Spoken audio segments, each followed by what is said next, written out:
देवरानी की सौतन। राधा एक सीधी सादी लड़की है। उसकी सास विमला तो उसे बहुत प्यार करती है, लेकिन उसकी जेठानी लता को राधा बिल्कुल पसंद नहीं।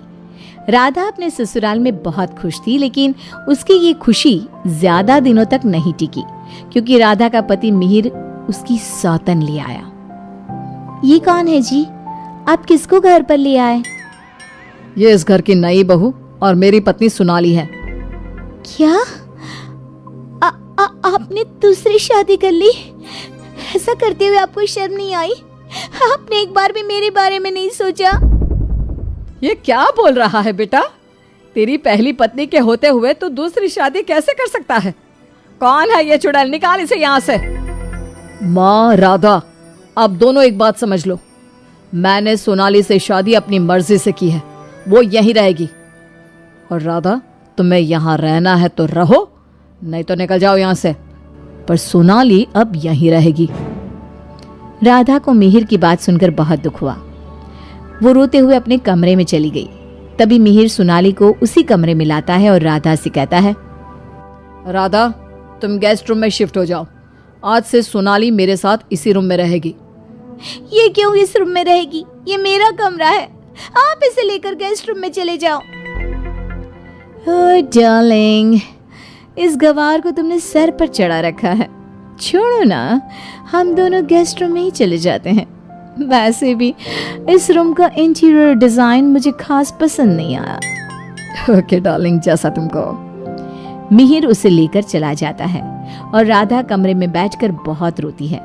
तभी वहां पर विमला और लता आ जाती हैं।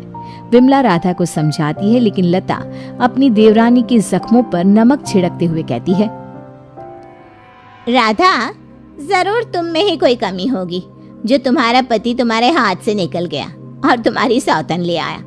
मेरे पति तो बिल्कुल वैसे नहीं है, वो किसी दूसरी औरत को आंख उठाकर देखते तक नहीं है। हाँ, मेरी ही कमी है कि मैंने उन्हें भगवान की तरह पूजा, उनकी हर छोटी से छोटी बात का ख्याल रखा। मुझे नहीं पता था कि वो मेरे साथ ऐसा करेंगे। लता बहू, ये कोई समय है ऐसी बातें करने का? जाओ, राधा के लिए कुछ खाने को ले आओ। अगली सुबह सब बैठकर नाश्ता कर रहे थे। तभी सोनाली और मिहिर भी वहां आ गए।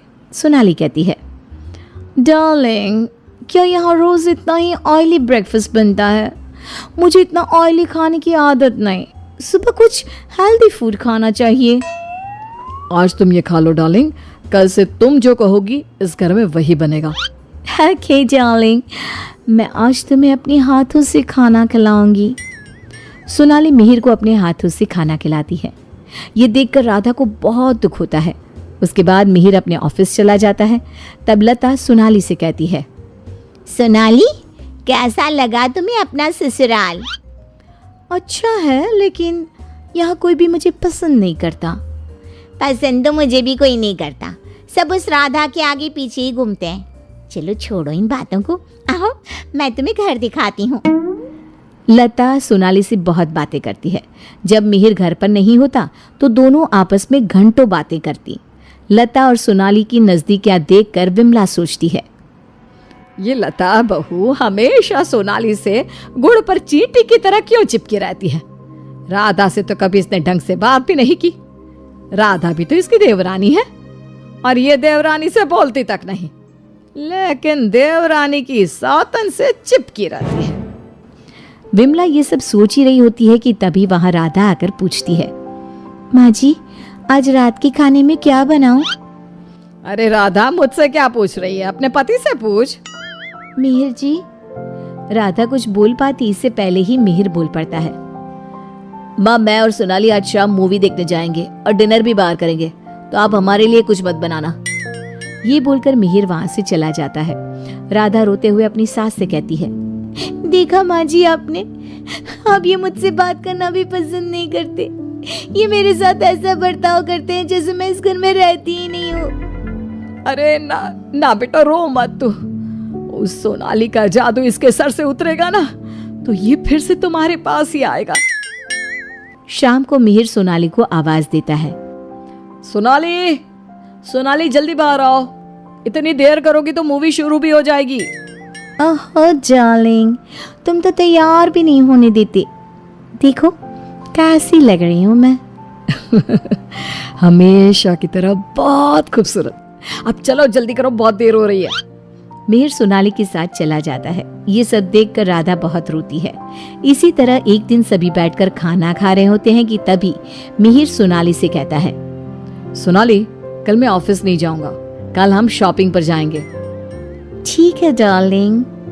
बेटा, राधा को भी शॉपिंग पर ले जा, उसके सारे कपड़े पुराने हो गए हैं और वो दिन भर घर के कामों में लगी रहती है, कहीं बाहर ही नहीं जाती।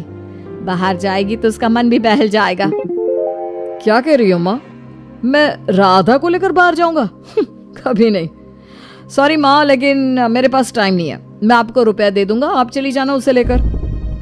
बेटा, तू तो राधा को बिल्कुल भूल गया है, मगर ये याद रख, वो आज भी तेरी पत्नी है और इसी घर में रहती है। हाँ, तो वो क्यों रह रही है इस घर में? चली क्यों नहीं जाती? राधा, अगर तुम चाहो तो मैं तुम्हें तलाक दे सकता हूं। तुम ठीक से सोच लो और अपना फैसला मुझे बता देना। बदले में जो चाहो वो मैं तुम्हें दे सकता हूं। मिहिर की बात सुनकर राधा के ऊपर मानो बिजली सी गिर गई। इसी तरह कुछ दिन बीत गए। राधा अब बहुत दुखी और चुप चुप रहने लगी। एक रात विमला किचन की तरफ पानी लेने जा रही थी, लेकिन किचन में से बातों की आवाज सुनकर वो बाहर ही रुक गई और सोचने लगी, अरे ये इतनी रात को कौन बातें कर रहा है? ये तो लता और सोनाली की आवाज लग रही है। ये दोनों इतनी रात को क्या बात कर रही है? ध्यान से सुनती हूँ तब पता चलेगा। वो दोनों की बात ध्यान से सुनती है। सोनाली लता से कह रही थी, देख मेम साहब, तेरे देवर को मैंने तेरे कहने से पटाया था, मैंने तेरा काम कर दिया। अब तू मुझे बाकी के रुपए दे दे, नहीं तो तेरे घर वालों को तेरी सारी सच्चाई बता दूंगी। अरे तू ज्यादा चालाक मत बन, मैं तुझे पहले भी कई सारे रुपए दे चुकी हूँ, अब और रुपया नहीं दे सकती। तू जैसी लड़की को इतना अच्छा घर दे दिया, इतना अच्छा पति दे दिया, और क्या चाहिए तुझे? विमला दोनों की बात सुनकर समझ जाती है कि दाल में कुछ काला है। वो सोनाली की जन्म कुंडली निकालने में लग जाती है। तब उसे सोनाली की सच्चाई पता चलती है।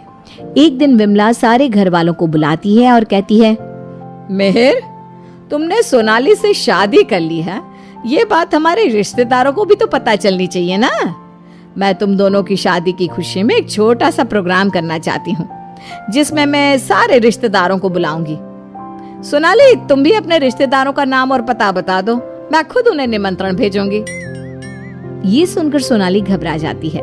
तभी मिहिर कहता है, माँ, सोनाली का कोई रिश्तेदार यहाँ नहीं रहता, वो सब अमेरिका में रहता है। सोनाली खुद अमेरिका से आई है, इसलिए आप बस हमारे रिश्तेदारों को ही इनवाइट कर दीजिए। मिहिर, तुम बहुत भोले हो, तभी तो इस 420 सोनाली ने तुम्हें आसानी से बेवकूफ बना दिया। यह कोई अमेरिका से नहीं आई, ये जेल से आई है, और इसके घर वाले भी एक नंबर के चोर है।